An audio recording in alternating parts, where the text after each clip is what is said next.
తెలుగు ప్రేక్షకులకు నమస్కారం. నేను మీ ప్రశాంత్ జిల్లా ప్రస్తుతం నాతో పాటు ఉన్నారు ప్రభుత్వ విప్ బెందాల అశోక్ గారు. ఇటీవల కాలంలో జగన్ ఒక రకమైన కామెంట్ చేశారు. వచ్చే ఎన్నికల్లో టీడీపీని కూటమి సింగిల్ డిజిట్కే పరిమితం చేస్తారంటే ఏంటి, ఏ విధానంలో చేశారు? వాక్యాలు సాధ్యమయ్యే పరిస్థితి ఉంటుంది అంటే జగన్మోహన్ రెడ్డికి గెలిచినా ఓడినా బుద్ధి రాదు అనడానికి ఇదొక తార్కాణం.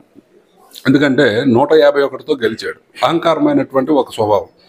ఆ గెలిచిన రోజు 175కి 175 గెలుస్తాను అని చెప్పేసి మాట్లాడినటువంటి జగన్మోహన్ రెడ్డి 11కు పరిమితమయ్యాడు. ఈరోజు మళ్ళీ 164తో గెలిచినటువంటి కూటమి ప్రభుత్వాన్ని సింగిల్ డిజిట్కి పరిమితం చేస్తానంటాడు. సో దీనివల్ల ఆయన ఎంత రాజకీయ అజ్ఞానం మనందరం కూడా మనం తెలుసుకోవాల్సినటువంటి పరిస్థితి ఉంటుంది. సో జగన్మోహన్ రెడ్డి అనే ఒక ఫ్యాక్టర్ ఇంకా రాజకీయాల్లో ఉండదనేది నా ప్రగాఢమైనటువంటి విశ్వాసం. ఎందుకు చెప్తున్నాను ఈ మాట అంటే, ఈ రోజుకి కూడా 6 నెలలు కావస్తుంది. 5 సంవత్సరాలు నువ్వు ఏ ఏ కార్యక్రమాలు చేయలేకపోయావో ఆ కార్యక్రమాలన్నీ 5 నెలల్లో, అది కూడా అప్పు చేయకుండా ప్రభుత్వాన్ని నడుపుతున్నటువంటి తీరు మీరు ఒక్కసారి నిదర్శనంగా తీసుకోవాలి. 151 మంది గెలిచారు. ఆ రోజు మన రాష్ట్ర బడ్జెట్ దాదాపు 2 లక్షల కోట్లు. ఏ ఒక్క నెల అయినా సరే ఓడీలు కట్టకుండా అప్పులు చేయకుండా నడిచిందా? కానీ చంద్రబాబు నాయుడు గారి దక్షత వల్ల ఈరోజు ఏ నెలకు ఆ నెల అప్పులు చేయకుండా, ఈరోజు మీరు చూసినట్లయితే మొదటి తేదీ పెన్షన్స్ ఇస్తున్నాం, మొదట రోజే జీతాలు ఇస్తున్నాం, రోడ్లుగా గొంతులు పూడుస్తున్నాం, కొత్తగా నరేగా మెటీరియల్ కాంపోనెంట్లు ఈరోజు ప్రతి గ్రామానికి కూడా సీసీ రోడ్లు వేసుకోగలిగే పరిస్థితి ఉంది. ఈరోజు ఇచ్చినటువంటి 16,000 డిఎస్సి ఏవైతే ఉన్నాయో అవే మొదటి సంతకంగా తీసుకునే పరిస్థితి ఉంది.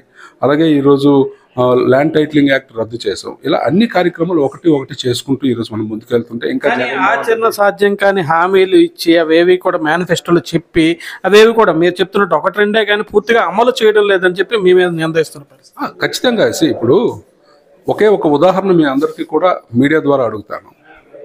జగన్మోహన్ రెడ్డి ఎలక్షన్స్లో ముందు నాకు ఒక అవకాశం ఇవ్వండి, నేను పెన్షన్ 3,000 చేస్తానని మాట్లాడినటువంటి జగన్మోహన్ రెడ్డి ఆ 3,000 పెంచడానికి ఆయన ఎన్నాళ్ళు తీసుకున్నాడు? 5 సంవత్సరాలు పట్టింది ఆ 2,000ని 3,000 చేయడానికి. అదే వ్యక్తి ఈరోజు ఒక 1,000 రూపాయలు కూడా పెన్షన్ పెంచలేనటువంటి ఒక అసమర్థుడు ఈరోజు వచ్చిన వెంటనే మాట నిలబెట్టుకున్నటువంటి 4,000 పెన్షన్ ఇస్తున్నటువంటి చంద్రబాబు నాయుడిని విమర్శించడం తగునా? అది ఒకసారి ఆలోచించుకొని మాట్లాడే ముందు. ఎందుకంటే నిన్న ఈ మధ్యన పేపర్లో చూశాను, మాట్లాడితే వైసీపీ నాయకులు పొలాల్లో తిరిగేసి వరకొప్పులు.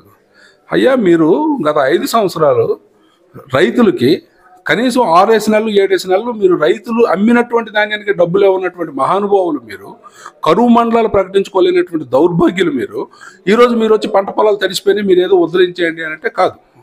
Government is taking every step to make everything correct. So ఖచ్చితంగా మాకు నమ్మకం ఉంది. విమర్శించినోడు విమర్శిస్తూనే ఉంటాడు. విమర్శలు పట్టించుకుంటే మనం ప్రగతి బాటలో ముందుకు వెళ్ళలేం కాబట్టి విమర్శలు పక్కన పెట్టి ముందుకు వెళ్ళాలనే ధోరణిలో మేము వెళ్తున్నాం. ఖచ్చితంగా ప్రజలందరికీ కూడా న్యాయం చేస్తాం. ఏదైతే ప్రభుత్వ విప్గా ఉన్నారు, ఈ ప్రకృతి విపత్తి కారణంగానే ప్రధానంగా మీ ఇచ్చాపురం నియోజకవర్గంలో ఎక్కువ శాతం వ్యవసాయం పైన ఆధారపడిన వాళ్ళు ఉన్నారు. జిల్లాలో కూడా మెజార్టీ పక్షం ఉన్నారు. ఏంటి వాళ్ళ పరిస్థితి? ధాన్యం చాలా చోట్ల నీటిలో కూడా తడిచిపోతున్న పరిస్థితి, పూర్తి ధాన్యం కొనుగోలు చేసే పరిస్థితి ఉందా?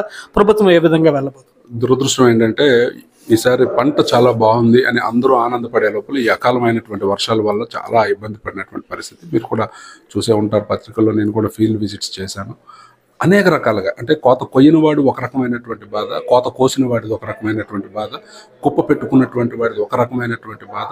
ఈరోజు కోత కొయ్యకపోయినా కనీసం మళ్ళీ పొలాల్లోకి ఏ వెహికల్ కూడా వెళ్ళి మళ్ళీ అక్కడ నుంచి దాన్ని రోడ్డు మీదకి తెచ్చుకునే పరిస్థితి కూడా లేనటువంటి పరిస్థితి. ఇలా అనేక రకాలుగా ఇబ్బంది పడ్డాడు. అయితే దాని విషయంలో డ్యామేజ్ అసెస్మెంట్ ఏదైతే ఉందో అది వెంటనే అధికారులందరికీ కూడా సమాచారం ఇచ్చి ఈ 4-5 కాలమ్స్లో ఏ రకంగా రైతు నష్టపోయాడో అన్ని కూడా అసెస్మెంట్ చేయమని అది కలెక్టర్ గారికి కూడా సమర్పించడం జరిగింది. ప్రభుత్వం కూడా ఒక రకమైనటువంటి హామీ ఇచ్చింది, రంగు మారిన ధాన్యం అయినా సరే తీసుకుంటాము అని చెప్పేసి. సో ఖచ్చితంగా ఆ రంగు మారే ధాన్యం తీసుకునేంత వరకు కూడా ప్రభుత్వం చేస్తుంది. అలాగే డ్యామేజ్ అసెస్మెంట్ చేశాం కాబట్టి వాళ్ళకి కూడా ఏవైతే ఇన్సూరెన్సెస్ కానీ లేకపోతే ఇన్పుట్ సబ్సిడీస్ కానీ రావాల్సినవి ఉన్నాయో అవన్నీ గవర్నమెంట్ ద్వారా తెప్పించి, గత ప్రభుత్వం లాగా రైతు వ్యవసాయమే దండగా అనుకునే పరిస్థితి లేకుండా కనీసం మా పక్కన ప్రభుత్వం ఉంది, మాకు ఏ రకమైనటువంటి విపత్తు వచ్చినా కాపాడుతుందనే నమ్మకం కలిగించే ప్రయత్నం మేము చేస్తున్నాం. ఖచ్చితంగా మేము సత్ఫలితాలు అయితే సాధిస్తామనే నమ్మకం అయితే మాకు ఉంది. ఇంట్లో స్టార్టింగ్ లో ఈ సింగిల్ డిజిట్ గురించి మాట్లాడుకున్నాం. ఇటీవల కాలంలో ఎక్కువ మంది వైసీపీ నుంచి మీ పార్టీలో చేరుతున్నారు.